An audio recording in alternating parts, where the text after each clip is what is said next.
Les femmes piliers de l'économie sont très fatiguées. Malheureusement, malgré leur bravoure, malgré leur acharnement au travail, elles rencontrent beaucoup de difficultés. Surtout celle qui est surtout liée à l'accès au crédit.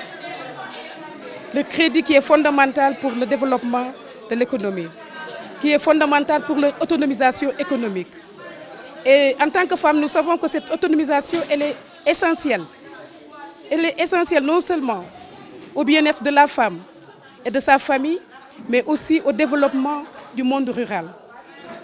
Parce que là, quand je parle de femmes, en tant que femme rurale, moi, je m'adresse plutôt aux femmes rurales, aux femmes de Guinguinéo. Bien qu'en général aussi, il y a d'autres cas pareils dans le monde entier.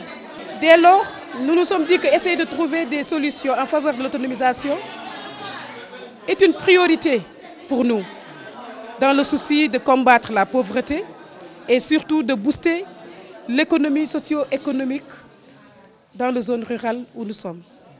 Alors, partant de toutes ces considérations, nous, les femmes de Guinguinéo, nous nous sommes dit qu'il était pratiquement opportun pour nous de créer un cadre plus favorable, plus propice pour tenir compte de nos préoccupations de développement. C'est dans ce souci que l'on a mis le réseau des femmes de Guinguinéo, qu'on a créé et qu'on attend l'appui de tout un chacun. Pour ce qui concerne l'apport financier, nous comptons surtout sur la générosité de nos bonnes volontés, comme celui-là aujourd'hui est la marraine Adjimergane Kanouté, qui nous a accompagnés financièrement. Et l'autre, comment dirais-je, parrain aussi, qui s'est absenté certes, Racine Tala, mais qui est un homme social et qui nous accompagne beaucoup. Je pense qu'il y a déjà une activité qui est prévue au mois de janvier avec Maître Khassim Touré. Ce sera une activité d'accueil, c'est-à-dire on l'invite et à travers cette activité, nous avons notre calebasse. Dans la calebasse, nous voulons quand même qu'en partant qu'il nous laisse quelque chose, pas rempli, mais quand même bien doté pour bien fournir de financement aux femmes.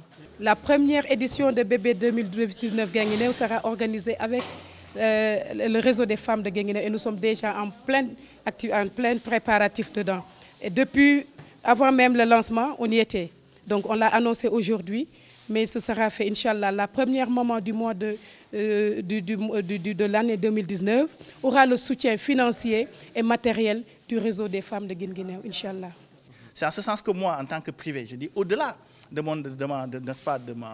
mon soutien au président Macky Sall, mais c'est en tant que privé que j'ai décidé d'accompagner ces braves femmes, comme je l'ai déjà fait à Thiès, qui est une autre ville où je suis allé dans les fins, n'est-ce pas, de la ville de Thiès, dans les quartiers comme Darussalam, Ersan, Ndoufak, Ngoumsan, qui sont des quartiers extrêmement éloignés. C'est pourquoi j'ai été extrêmement prompte à laisser tout ce que je faisais pour venir ici à Guinguinéo accompagner des femmes. Je leur ai dit que c'est un engagement que j'ai annoncé en public, mais que je ferai dans les jours à venir. J'avais même décidé de le faire tout de suite, mais j'ai voulu d'abord discuter avec elles davantage, comprendre dans les fonds fins comment elles comptent travailler, quels sont ses besoins, quelles sont ses décisions de travail, comment elles comptent le faire. Nous avons déjà commencé à le faire, mais Daba Kandji et les femmes de Thiès, de Guinguinéo, peuvent compter davantage sur mon soutien, mais aussi du soutien du président de la République Macky Sall, que je vais aussi informer de ce que j'ai vu aussi aujourd'hui, mais aussi de l'ensemble des bonnes volontés que j'ai rencontrées.